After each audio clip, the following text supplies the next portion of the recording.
is Laura with Pampered Chef. Welcome to my kitchen. So tonight we're going to make Mexican street corn chowder. And I'm going to show you two power tools that we use in my own kitchen to help get dinner done even quickly. So, actually more than two. So the first thing we're going to do, I already have onion cooking in our pressure cooker. Because this is my main power tool that I'm using tonight, we start off here. So I already have the onion cooking. We're going to use bell pepper. So we're going to use our twist and chop. And how quick that comes together, right? It's so nice. So we're going to take this, and for people who don't like bell pepper, the teenager, it's cut up so fine he won't even know. All right, so we're gonna put this in here and get this to start to cook. Okay. So get all that scraped out. This is a very simple recipe. In fact, you could even hide other vegetables in here and family wouldn't even know. That's right. Okay, so now we're going to go over to this power tool over here. We're going to use our cooking blender.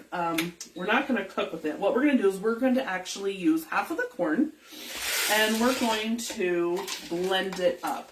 You don't have to do this, but, oops. You don't have to do this, and but it gives it kind of some heartiness. So we're going to simply do the grind feature.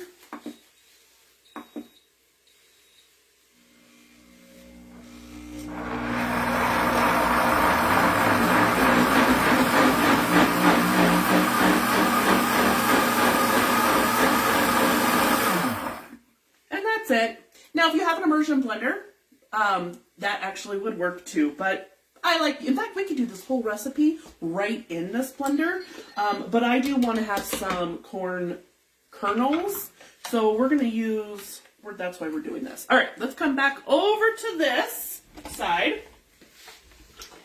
and we're going to add in a couple of other things. So we have our onion and our bell pepper cooking with some butter. And I'm using clarified butter, okay? So now we're going to add in some chili lime rub. This doesn't have spice, but you could totally add maybe some cayenne pepper or something like that to give it some of that, give it a zing if you wanted, okay? You could even add jalapeno if you wanted, okay? So we're going to add in some pepper. And we're going to add in some salt. Now, if you really need to measure, I would do maybe like a quarter teaspoon or a teaspoon of each. That's your choice. Let's see, our recipe doesn't really say, but you could do whatever. Okay? All right. Salt and pepper is kind of to taste. So maybe you might like more salt and pepper than what we like. So you kind of choose. All right. Oh, the other thing I'm going to add is garlic. I'm adding some of dehydrated garlic, but I think every savory recipe needs garlic. It's pretty important, okay? So we're going to mix this up. And then we're going to add in our corn puree. Okay? The cool thing about our blender is it has a self-wash. So I can put a little bit of soap in it, like a drop, put water in here, and then it'll wash it. I'll just put heated wash, and it's so cool. Okay. Now that we have that going, I'm going to go ahead and add the other kernels. Okay. And then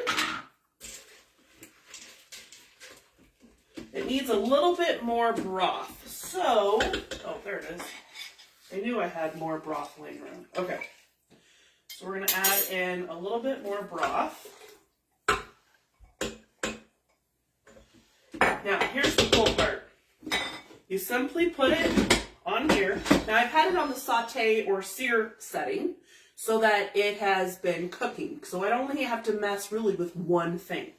We're going to turn that off. And you can go to soup over here. And I'm only going to do, oops, push it once, now the time. So now I'm only going to do about 10 minutes because I really don't need to add I mean, there's no meat in here or anything, so I really don't need to do it a whole long time. So let it run, and then when it's done, I'm going to add some heavy whipping cream, and you could add some, I have some cotija cheese that I'm going to grate and add that on. This is a Mexican cheese. It's really crumbly, and that's it. So which tool would you use the most in your kitchen? Have a good night.